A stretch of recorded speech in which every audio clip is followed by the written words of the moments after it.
माफी चाहता हूं ना, कांग्रेस कौन होती है देने वाली? और अगर कांग्रेस देना चाहे तो शौक से दे। 3 सीटें कांग्रेस के पास हैं, जम्मू सीट, उधमपुर सीट और लद्दाख सीट कांग्रेस के पास है। किसने रोका उनको? शौक। हमने फ्लेक्सिबिलिटी दिखाई ना, 50% सीटों पे हम अपने उम्मीदवार खड़े नहीं कर रहे हैं। ये आपको फ्लेक्सिबिलिटी नजर नहीं आती? ये हमारे तरफ से फ्लेक्सिबिलिटी है ना। 50% सीटें हम छोड़ रहे हैं। हम कौन सा दंगल चाहते हैं? हम कोई दंगल नहीं चाहते। हमने कौन सा दंगल किया? आपने हमसे कोई ऐसा बयान सुना जिसमें कि हमने अपने किसी अलायंस पार्टनर को कहीं सियासी तौर निशाना बनाया? तो क्या कराना यार तुम?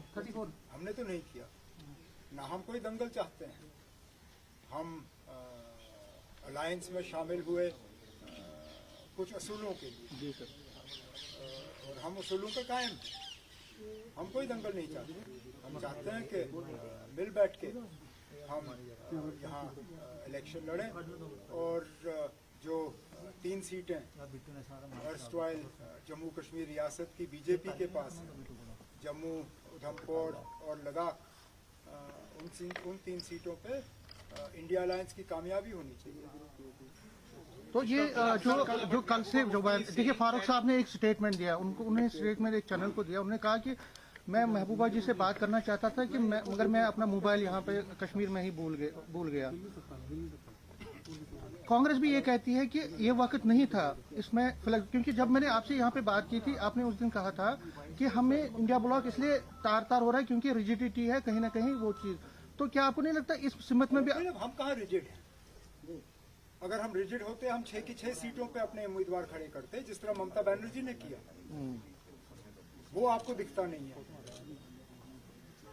आपको फ्लेक्सिबिलिटी सिर्फ तब नजर आएगी जब हम अपनी जीती हुई सीटें छोड़ दें। हमने फ्लेक्सिबिलिटी दिखाई ना, 50% सीटों पे हम अपने उम्मीदवार खड़े नहीं कर रहे हैं। ये आपको फ्लेक्सिबिलिटी नजर नहीं आती? ये हमारे तरफ से फ्लेक्सिबिलिटी है ना। 50% सीटें हम छोड़ रहे हैं।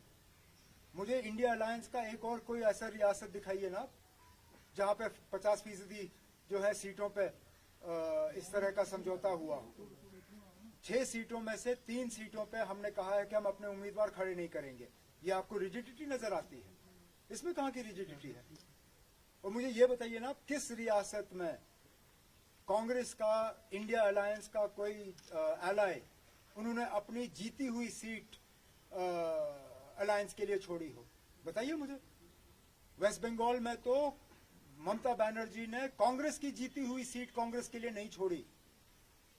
दूसरी सीटों का तो सवाल ही पैदा नहीं होता। हम 3 सीटों पे जो है कांग्रेस के साथ समझौता करने के लिए तैयार हैं और आप कहते हो कि रिजिडिटी नहीं होनी चाहिए। ये कहाँ की रिजिडिटी है? 50% ना। मुझे और कोई कह रहा हूँ, आप मुझे कोई और रियासत दिखाइए जहाँ पे 50%। कांग्रेस ये कह रही है, एक मिनट, कांग्रेस ये कह रही है कि हम देना चाहते थे पीडीपी को, लेकिन क्योंकि जम्मू, उधमपुर और लद्दाख में उनकी। मैं माफी चाहता हूँ ना, कांग्रेस कौन होती है देने वाली? और अगर कांग्रेस देना चाहे तो शौक से दे। 3 सीटें कांग्रेस के पास हैं, जम्मू सीट, उधमपुर सीट और लद्दाख सीट कांग्रेस के पास है। किसने रोका उनको? शौक से दे दें। लेकिन उमर साहब, जिस तरीके से आपका जो ये फैसला है, उसके बाद आपको नहीं लगता कि पीएचडी अलायंस जो बना था एक बड़े। PAGD alliance was never an electoral alliance. It was an alliance based on ideology. Those parties that feel that PAGD should only benefit seat sharing were in the PAGD for the wrong reason.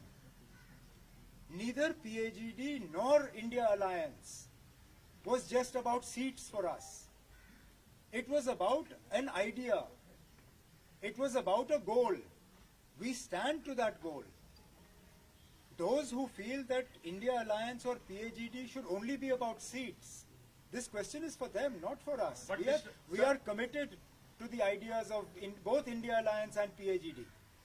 There are 3 seats we have already given to the India Alliance. What more do you want from us? But Mr. Abdullah, Mehbooba Mufti is saying that if National Conference wanted to contest on all 3 seats in Kashmir, Dr. Farooq Abdullah should have taken an initiative. He should have called a meeting, and PDP was ready to sacrifice all seats if they were taken on board. PDP had already committed in the Bombay meeting, the Mumbai meeting of the India Alliance. I was there when Madam Mehbooba Mufti categorically said that whatever decision Dr. Farooq Abdullah takes with regard to seat distribution for Parliament in Jammu and Kashmir is acceptable to the PDP. We were all there. She categorically said that any decision Dr. Farooq Abdullah takes is acceptable. So why is she now taking a different position? I'm not answerable for her. As I said, we are not in this for our own petty gains. We have been as flexible as you would expect us to be. Umar साहब एक सवाल You don't, 1 minute. I'm sitting here in Jammu. You don't think my colleagues in Jammu would like to put candidates up in Jammu and Udhampur parliament seats? Why don't you go and talk to my colleagues in Kishtwar as to what a difficult decision this is for them to not have a national conference candidate in this parliament election? Talk to my colleagues from Jammu, from Kathua, from Udhampur, from Samba, from Riyasi, who would like to see the national conference symbol in this election.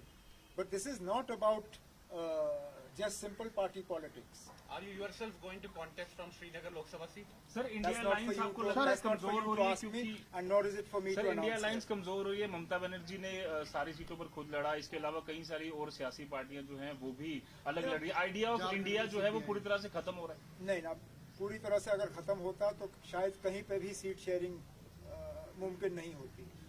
ये सही बात है कि हम उम्मीद कर रहे थे कि वेस्ट बंगाल में भी इंडिया अलायंस की सीट शेयरिंग पे हम कुछ नतीजे हासिल कर सकें, लेकिन चलिए जहां वेस्ट बंगाल में हमें थोड़ा सा धक्का पहुंचा है वहां बाकी रियासतों की तरफ देखिए। आप कभी उम्मीद कर रहे थे कि यूपी में होगा या बिहार में होगा, महाराष्ट्र में होगा? कई सारी ऐसी रियासतें हैं जहां पे कांग्रेस ने अपनी सीट शेयरिंग जो है वो मुकम्मल कर ली है।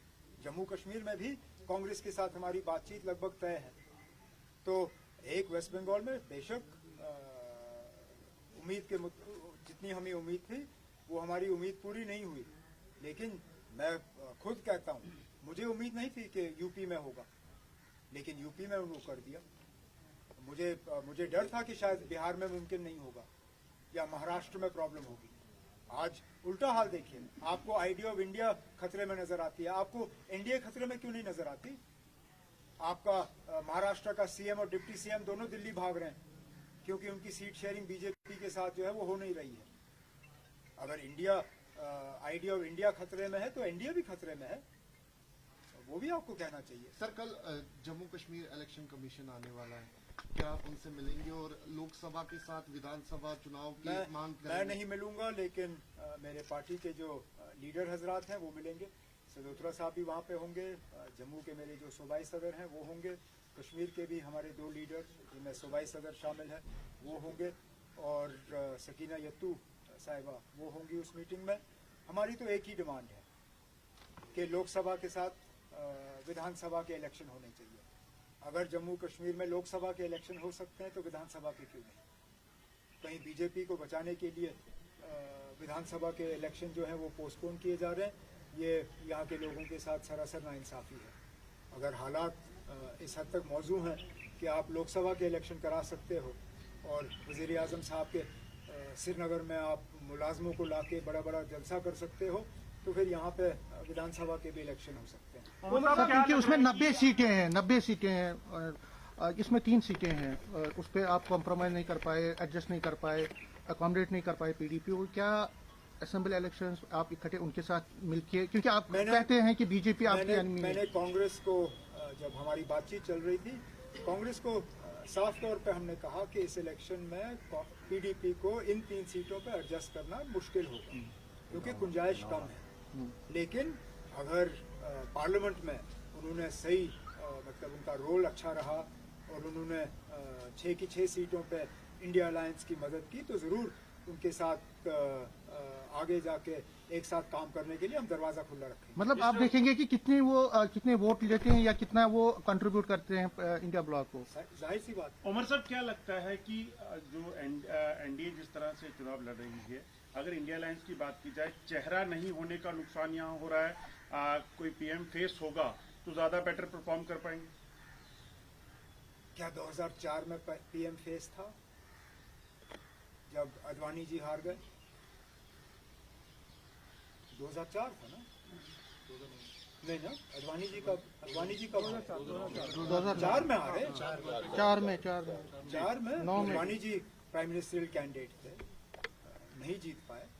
उस वक्त शायद ही कोई प्राइम मिनिस्टरियल फेस था अलायंस की तरफ से, लेकिन मुझे अभी भी याद है मैं उस वक्त एनडीए में था और प्रमोद महाजन जी अभी जिंदा नहीं है, ना वाजपेयी साहब जिंदा हैं, लेकिन मैं गवाह हूँ जबकि प्रमोद महाजन जी ने वाजपेयी साहब को कहा कि जब तक सोनिया गांधी कांग्रेस के अध्यक्ष हैं आपको यहाँ से कोई हरा नहीं सकता, और उसी इलेक्शन में बीजेपी हारी। तो ये ज़रूरी नहीं है कि फेस होना चाहिए, माहौल पे डिपेंड होता है।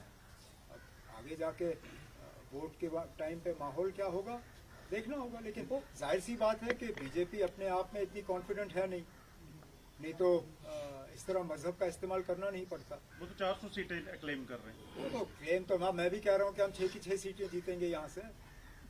बीजेपी वाले भी कहते हैं कि वो कश्मीर की 3 सीटें जीतेंगे, मैं भी देखता हूँ। उमर साहब, भारतीय जनता पार्टी का कहना है कि उमर साहब, भारतीय जनता पार्टी का कहना है कि जो उन्होंने टारगेट रखा है अपनी बीजेपी का 370 सीट टारगेट का, वो एक एट्रीब्यूट है आर्टिकल एब्रोगेशन ऑफ आर्टिकल 370 को। तो फिर what is your take? Nothing. Mr. Abdullah, Election Commissioner Arun Goyal tendered his resignation all of a sudden on the eve of the Lok Sabha elections. Now questions are being raised that what is happening with the Election Commission. How am I to answer what is happening in the Election Commission? वो आप या तो गोयल साहब से पूछिए या election commission से पूछिए, वो आ रहे हैं यहाँ परसों।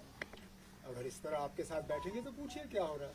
अच्छा सर, मैं कौन सा इलेक्शन कमीशन के कमरे में बैठा हूँ कि मुझे पता है वहाँ क्या हो रहा है, मुझे नहीं। अच्छा, ये जो कैंडिडेट्स का आपकी पार्टी का कब तक ये फाइनलाइज कर रहे हैं आप, और कब तक हम ये देखेंगे कि हमें कोई जल्दी नहीं है ना। अच्छा, हमें कोई जल्दी नहीं है, क्योंकि समीकरण भी अलग अलग हैं। जब सही वक्त होगा हम अपने कैंडिडेट्स का ऐलान करेंगे। सुप्रीम कोर्ट ने जो इलेक्टोरल बॉन्ड्स को लेकर एसबीआई को कहा है कि कल तक वो डिस्क्लोज कीजिए, आपको लगता है क्यों डिले किया गया और अभी जो जून तक की डेट मांगी गई थी? सबसे ज्यादा इलेक्टोरल बॉन्ड्स किस पार्टी ने लिए? अगर किसी को बचाना है तो किसको बचाना है? सबसे कम लेने वालों को तो बचाएंगे नहीं। जाहिर सी बात है वो ये नहीं